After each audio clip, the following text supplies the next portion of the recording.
playing tough. They didn't play well in the first half offensively, but they really guarded for 40 minutes. And, they out-toughed us in a lot of aspects, and obviously outplayed us. What's anybody looking at scores of your last two games has got to be scratching their heads. How do you explain? Yeah. Was there any kind of carryover from before? Well, I think that's, everyone will mention human nature is what it is. And I tried, as soon as that buzzer sounded the other night, my mind was on Miami. I tried to put that in to our guys' minds pretty early. It's another game. It's hard to say, but I thought we practiced well. And I thought we played hard the first half, but we just didn't play well enough. And I give Miami's playing good basketball right now. I thought they played really well against Notre Dame. Now they're starting to make some shots, which they struggled with. Their defense has been excellent. They made shots today. What effect do you think that this whole week has had on today? I don't want to make excuses with that.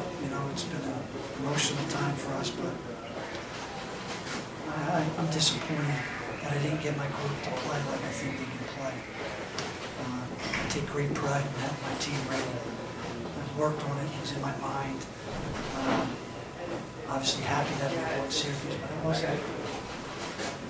I've been around this too long. For kids, it's harder, I guess. I'm disappointed in myself that I didn't get my group to understand how hard this game was going to be.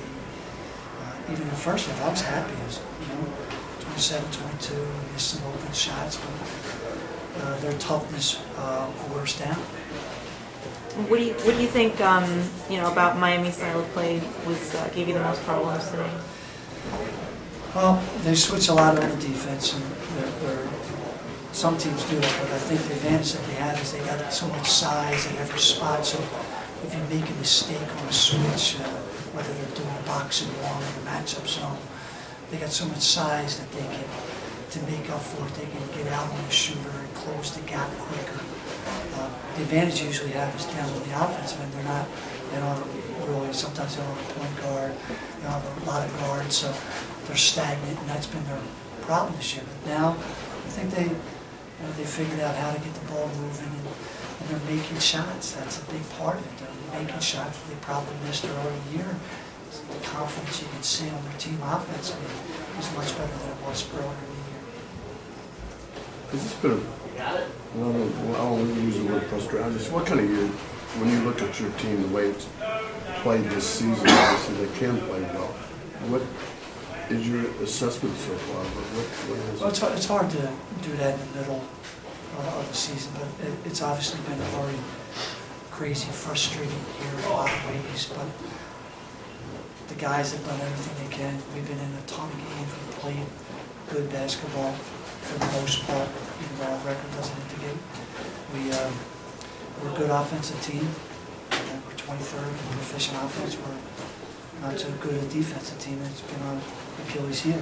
So when we don't make shots, it's very difficult for us to win games.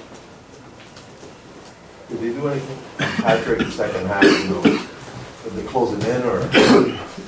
No, I thought, obviously the box and one on Hamlin most of the game, and we knew that coming in. But as I said, I thought they were a step ahead of us with their, we got to be able to move the ball and get open looks, and when we did, we didn't make them. And on possessions where we didn't move the ball, we were stagnant. We took hard shots. They were just a step ahead of us most of the game on both sides of the ball. Any other questions? All right, thank you. Thank you. All right, Coach. Have a safe flight.